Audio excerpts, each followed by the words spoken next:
அதாவது எவ்வளோ பிரச்சனை உங்கள சுத்தி இருந்தாலும், சனி பகவான் உங்களுக்கு 7, 8க்குரியவர் வக்ரமா இருக்கிறாரு.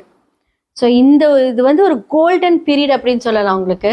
நெறைய மாற்றங்கள் உங்களுடைய லைஃப்ல நடக்க போகுது.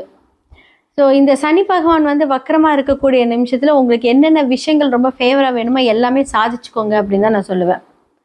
ஸோ 5, 10க்கும் இருக்கக்கூடிய செவ்வாய் வந்து உங்களுடைய லக்னத்திலிருந்து 10ஆம் இடத்தில் விரயஸ்தானத்தில் உட்கார்ந்துட்டு இருக்காரு. ஸோ புதன் வந்து உங்களுடைய 2ஆம் வீட்டுல சூரியன் கேதுவோட இணைந்திருக்காங்க. வார்த்தைகளில் கவனம். அதாவது மோஸ்ட்லி கடக லக்னக்காரர்கள், ராசிக்காரர்கள் ரொம்ப அமைதியா இருப்பாங்க. ஆனா அந்த அமைதியிலோட பின்னாடி வந்து பார்த்தீங்க அப்படின்னா, நீங்க செய்யக்கூடிய சம்பவம் வந்து ரொம்ப பெருசா இருக்கும்.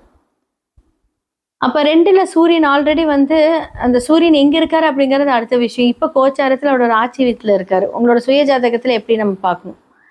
அப்ப இந்த சூரியன் வந்து வார்த்தைகளை கடுமையாக்குவார்.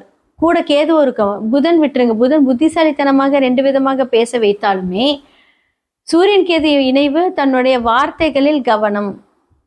ஸோ 8க்குரியர் வக்ரமா இருக்கிறனால, குடும்பத்துல ஏதாவது ஒரு பிரச்சனை இருந்ததுன்னா, இது எல்லாமே கொஞ்சம் சரி செய்துக்குவீங்க.